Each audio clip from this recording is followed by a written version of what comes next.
consider yourself to be a happy person? I do, yes. I do consider myself. Not all the time, but most of the time. I think if we're happy all the time, there's something a little bit wrong, because there is pain in life as well. And joy and pain, as the poet William Blake said, joy and pain are woven fine, the clothing of the life divine. So if we're happy all the time, there's something wrong.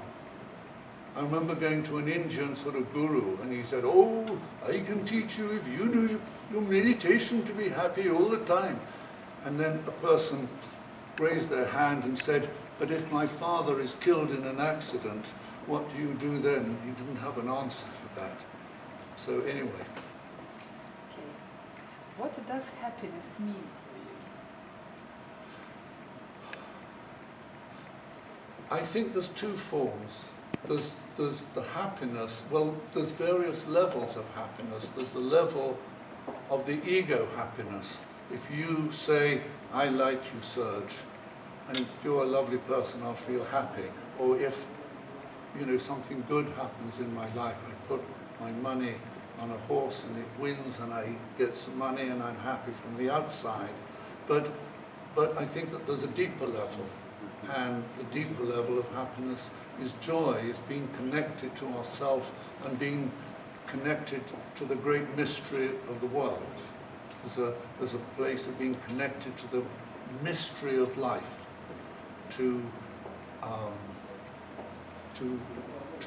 I think it's about being connected. When I'm connected to myself, when I live in myself, when I open my heart to myself, I'm happy. So it's not about outer things. So even if you said to me, "I don't like you, Serge," I might just for a moment think, "Oh dear," but it won't. But I hope it won't make me too unhappy. Okay. And what activities makes you happy? Being with my beautiful daughter, being with my wonderful wife, being out in nature, doing the work I love to do.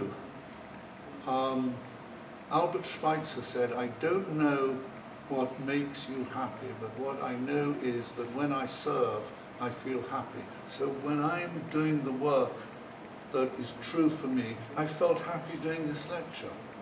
I feel happy talking to you now, because I'm connected to myself. I'm doing the work I'm supposed to do.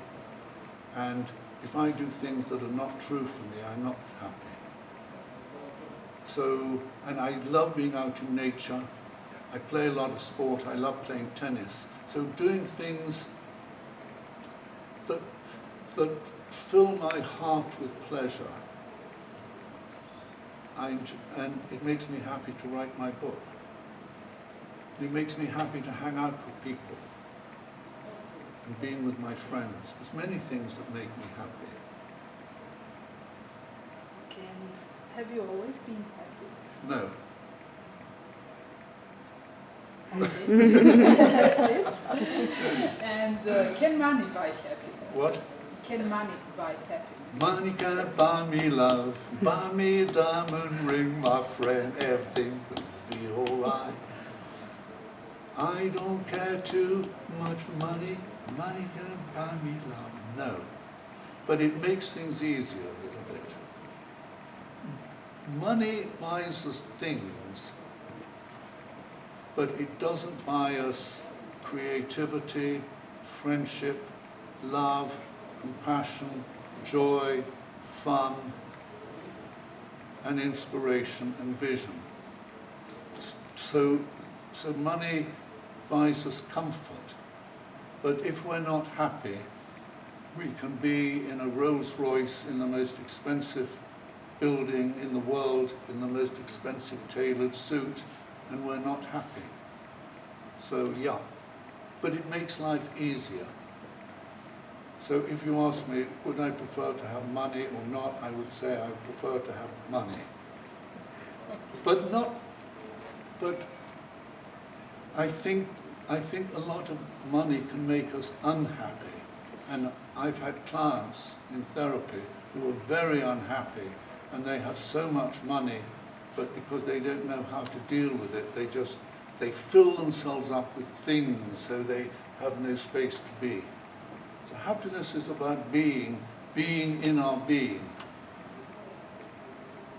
And how do you make other people happy? I never really think about, am I going to make someone happy? I just kind of hang out with people, and if they like me, then I hope they'll be happy in my presence. But I don't think I've got to make you happy. Yeah. I don't think that we do things specifically, because then it's not spontaneous. I think when life connects to itself, that a space of happiness opens up.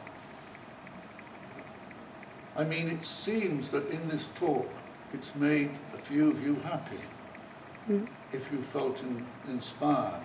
So I just did my thing. Yeah, I think that the more that we can be us, the happier we are. I think our own happiness is infectious. That there's a woman I sort of work with in a new institute I've begun to work with, and she's very bubbly and joyful. And when I'm in her presence, I feel very good. You know, she's not trying to be other than who she is, but she's sort of bubbly, you know, and so she lifts me. And so I think our consciousness affects those around us.